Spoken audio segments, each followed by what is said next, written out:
Assalamualaikum warahmatullahi wabarakatuh. Sebelumnya perkenalan dulu. Kami dari kelompok yang terdiri dari 3 orang, yaitu yang pertama adalah Syekh Al-Hafidz Nugroho dengan NIM 4817080502 dan Ferian Oktanto 4817080524 dan Taukowin Rizky Saifullah dengan nomor NIM 4817080173. Kami dari kelas TI CBD 6B, kampus Politeknik Negeri Jakarta. Nah, pada kesempatan kali ini, proyek UAS ini kami menjelaskan tentang algoritma expectation maximization. Nah, sebelum masuk ke perhitungan, saya akan menjelaskan apa itu algoritma expectation maximization atau yang lebih dikenalnya algoritma IM. Algoritma IM atau expectation maximization adalah salah satu algoritma yang digunakan untuk klasifikasi atau pengelompokan data. Nah, contoh yang dibahas kali ini adalah mengenai penentuan jurusan siswa berdasarkan skor siswa atau nilai skor siswa. Sesuai namanya, di algoritma IM ini ada 2 proses utama dalam algoritma ini, yaitu yang pertama yaitu proses expectation, yaitu fungsi untuk memperkirakan evaluasi likelihood berdasarkan beberapa parameter yang ada. Nah, dan proses yang kedua adalah proses maximization, yaitu untuk memaksimalkan nilai likelihood yang ditemukan pada proses expectation. Nah, kedua proses ini digunakan untuk menentukan distribusi data untuk proses expectation pada perulangan selanjutnya. Nah, pada di Excel ini itu terdapat di sini kami asumsikan terdapat 20 siswa, yaitu siswa A, siswa B, siswa C, siswa D, siswa E, siswa F, siswa G, siswa H, siswa I, siswa J, siswa K, siswa L, siswa M, siswa N, siswa O, siswa P, siswa Q, siswa R, siswa S, siswa T. Siswa A sampai siswa T yang memiliki rata-rata nilai IPA sebanyak sekian, dan rata-rata nilai IPS sebanyak sekian, dan nilai bahasa sebanyak sekian. Nah, maka pada algoritma ini kami menentukan semua siswa tersebut akan masuk ke dalam jurusan apa berdasarkan nilai skor yang dimiliki. Nah, diasumsikan ini data siswanya. Nah, selanjutnya kita akan masuk ke dalam aplikasi RapidMiner Studio.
Nah, ini kami sudah masuki aplikasi RapidMiner Studio.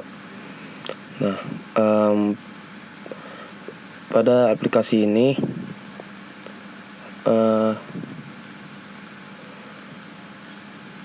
kita sudah memiliki project, dan kita akan membukanya di local repository.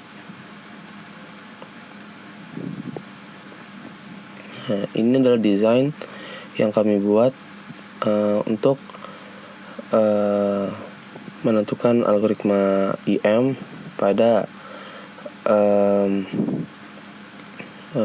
siswa A sampai siswa T. Nah, langkah pertama yaitu kita masuki, maksudnya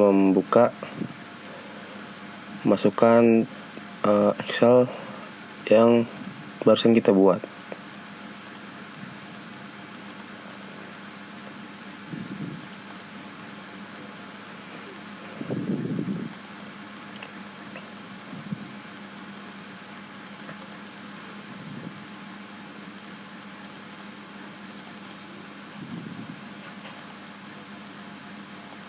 Nah, ini adalah data siswa yang kita open untuk yang atas ini kita atur, yaitu scale range-nya dari B sampai B saja. Ini yang kita masukin. Setelah itu kita klik next. Nah, sudah terdapat data ini, yaitu setelah itu kita finish. Kita tunggu beberapa menit. Nah, sebelum masuk ke dalam langkah-langkah pembahasan algoritma, ada beberapa konstanta atau parameter yang harus diketahui. Yaitu yang pertama, kita harus menentukan jumlah cluster. Nah, apa sih jumlah cluster? Jumlah cluster adalah jumlah dari pengelompokan data yang ingin dilakukan. Jumlah cluster nilainya harus di antara 2 dan jumlah data diasumsikan, dan jumlah data diasumsikan dalam kasus ini jumlah pengelompokan data ada 3 kelompok, yaitu jurusan IPA, jurusan IPS, dan jurusan bahasa. Nih klasternya kita harus menentukan 3 sesuai dengan jumlah pengelompokan data yang ingin kita lakukan. Nah, kalau kami ada 3 data, yaitu nilai IPA, nilai IPS, dan nilai bahasa. Jadi kita menentukan klaster 3. Nah, untuk yang kedua, kita menentukan maksimal range. Itu sesuai kebutuhan aja. Di sini kita menentukan maksimal range-nya 5. Nah, yang ketiga adalah menentukan epsilon. Epsilon itu yaitu batas selisih minimal antara main sekarang dengan main pada perhitungan sebelumnya. Nah, jika selisih di antara keduanya main tersebut kurang dari nilai ini, maka perhitungan akan dihentikan. Diasumsikan dalam kasus ini nilai epsilon adalah 0,00001. Ini yang di RapidMiner yaitu 1.0e min 10. Nah, yang keempat yaitu menentukan jumlah maksimal iterasi yang digunakan. Nah, diasumsikan dalam kasus ini yaitu jumlah maksimal iterasi adalah 100 kali. Nah, untuk di RapidMiner adalah maksimal optimization steps. Nah, setelah kita udah menentukan parameter ini, setelah itu kita run. Nah, ini adalah data setelah kita running. Nah, di sini ada row number dan ID sampai 20 karena siswa kita yang kita masuki yaitu ada 20 siswa A sampai siswa T, dan di sini ada klaster O, klaster 1 dan klaster 2. Di sini ada klaster P ada klaster 1 parameter, klaster 2 P. Nah, di sini ada nilai IPA, nilai PS, dan nilai bahasa. Nah, kita masuk ke statistik.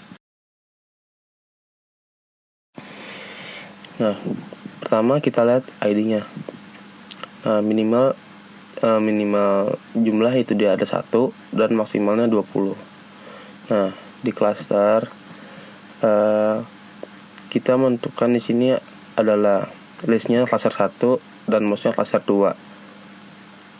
Nah, untuk di klaster 0 minimal jumlah yaitu 0 dan maksimalnya 1000.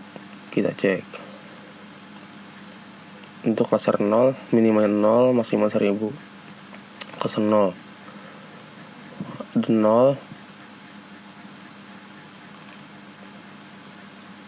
dan paling gedenya 1000. Nah, untuk klaster 1 juga minimal 0, maksimal 1000.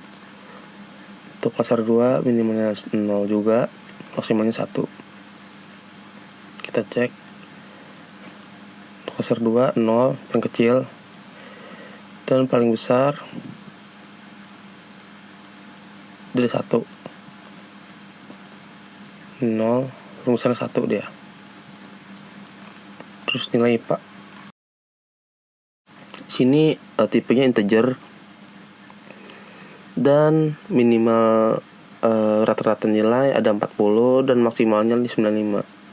Kita cek. Nah, benar. 40, yang paling besar kan 95. Terus yaitu nilai IPS. Minimal rata-rata dia 50 dan maksimalnya 93. Nah, IPS 50 paling kecilnya dan paling terbesarnya dia 93.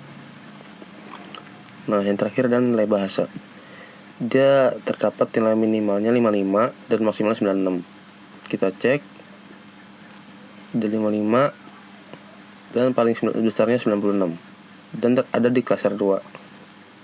Nah, setelah pada statistik ini kita selanjutnya ke tahap visualizations. Nah, ini adalah example step dari visualization.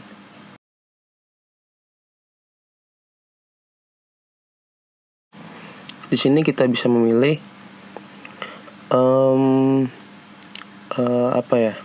default chartnya atau mapnya. Di sini kita pakai stater aja. Nah, untuk nilai bahasa X-nya nilai bahasa dan value column-nya nilai IPA bentuknya kayak gini. Terdapat yang hijau ini adalah klaster 1, yang oranye klaster 2, dan yang biru adalah klaster 0. Nah, kita cari klaster dan nilai IPA. Nah, inilah example setnya.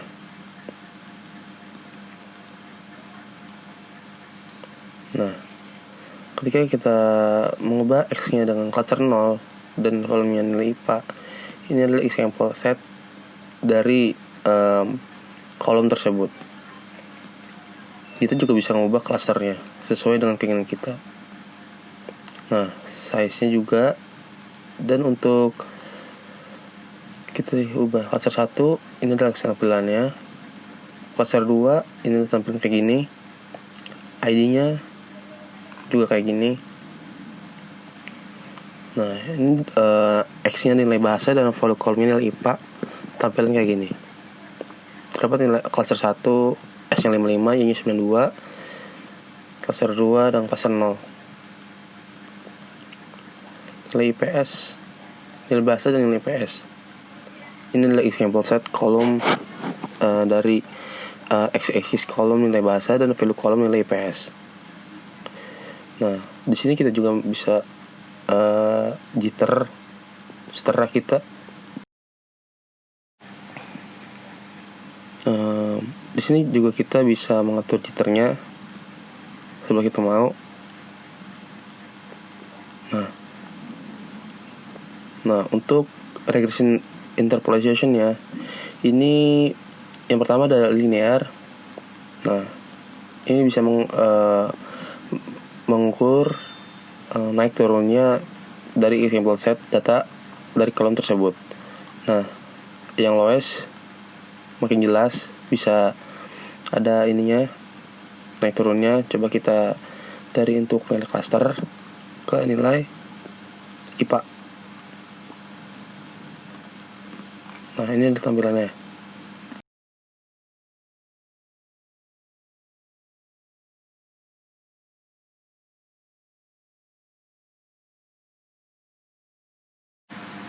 Coba kita lihat cluster 2, nilai IPS, nilai IPA. Nah, tuh dia ada lowestnya seperti ini. Ya, mungkin sekian dari kelompok kami. Kami Syah Al-Hafidh Nugroho, Ferin Oktanto, dan Tekuwin Rizky Saifullah dengan membahas algoritma IM, expectation maximization, yang terdapat dua proses utama, yaitu proses expectation dan proses maximization. Sebelum pamit, kami meminta maaf jika tidak sempurna untuk menjelaskannya. Terima kasih. Wassalamualaikum warahmatullahi wabarakatuh.